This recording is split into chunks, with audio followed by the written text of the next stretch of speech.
E nesta semana vamos falar sobre uma virtude que eu considero uma das mais especiais para o nosso convívio.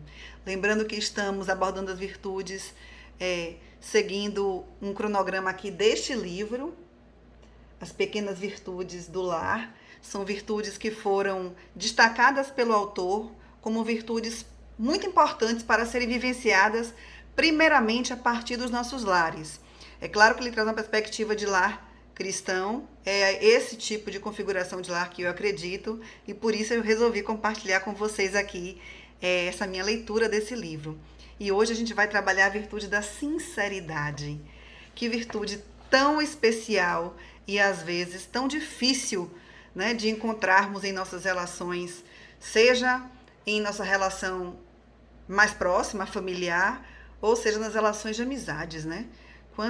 Quanto a gente pode observar que hoje em dia a gente está usando máscaras e subterfúgios para lidar com as pessoas, elaborando e escolhendo minuciosamente as palavras para preencher e se adequar a uma agenda ideológica e não aquilo que nós acreditamos de fato como verdade. Então, essa virtude da sinceridade, ela vem para nos trazer também essa posse de validação daquilo que eu digo, que eu acredito. É importante destacar que ser sincero não é ser mal educado. Existe uma diferença entre você ser sincero nas suas palavras, entre você dizer sim quando aquilo é sim e não quando for não, e de você ser grosseirão, mal educado, pedante e outros atributos, né? Então a gente pode começar falando da sinceridade. Eu destaco um primeiro parágrafo que o autor nos traz, em que ele diz o seguinte: é próprio de uma pessoa sincera não querer dizer senão a verdade. Alguns afirmam que a palavra sinceridade vem do latim sincera, sem cera, por referência às ceras, cremes e ungüentos com que as damas romanas mascaravam as rugas do rosto.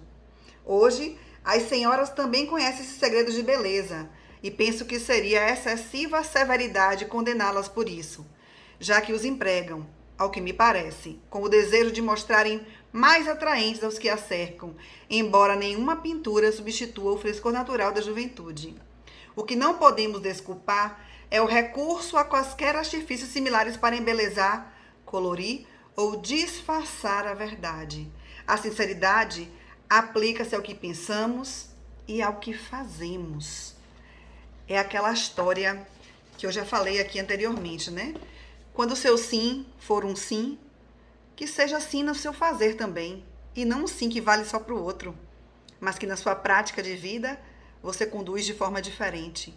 Quando aquele não dado for um não, que seja um não coerente com a sua prática de vida, e não apenas um não para fazer parte de uma agenda, como eu falei, ideológica, para fazer parte de um grupo.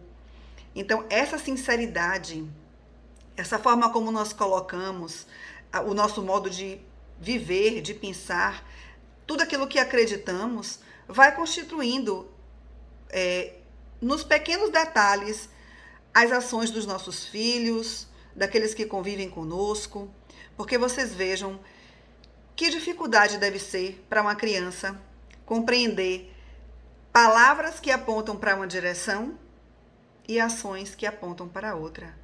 Ser sincero não está só nas palavras, no dizer a verdade, essa verdade que tem a ver com a coerência de vida que nós levamos, mas tem muito a ver com as ações também, com aquilo que nós de fato fazemos e da forma como qual conduzimos a nossa vida. Exageramos para aumentar o interesse de uma história, exageramos por vaidade, para ficar com o papel do mocinho, e isso já é pior, e é péssimo quando melhoramos a verdade com a finalidade de satisfazer os gostos e inclinações do interlocutor. Adular alguém é necessária e fatalmente enganá-lo. Aqui ele vem trazendo num contexto de quando a sinceridade, ela passa a ser mascarada, ela passa a ser, digamos assim, pintada para que fique com uma aparência melhor, ela já foge à verdade. E aí tem um ditado que eu gosto muito de dizer, que nós, sobretudo nós cristãos, devemos dizer a verdade com caridade, mas não em nome da caridade deixar de dizer a verdade. Sejamos sinceros e sejamos caridosos. Eu diria que a caridade é uma irmã muito próxima da sinceridade. Então, para que a gente possa ser sincero e usar dessa grande virtude que começa a se desenvolver dentro da nossa família, dentro da nossa casa, dentro do nosso lar, com muita caridade, a gente precisa fazer um exercício imenso de sermos de verdade. Não falar para que pareça bonito, para que pareça palatável ao outro, mas que de fato, ao falarmos qualquer coisa, seja ela que vá agradar ou desagradar ao outro, que ele possa encontrar verdade, não só nessas palavras que foram proferidas, mas nas ações que temos. Então fica aí essa reflexão sobre a virtude da sinceridade, a pequena virtude da sinceridade, como gosta de falar o nosso autor.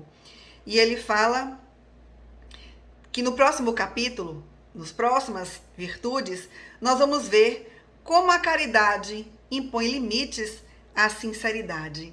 Então eu quero propor a você, nessa semana, que você observe as palavras e os gestos sinceros que andam direcionando a sua vida. Esteja atento para essa virtude da sinceridade nessa semana. Um beijo grande, Deus abençoe e até a próxima semana com outra pequena virtude do lar.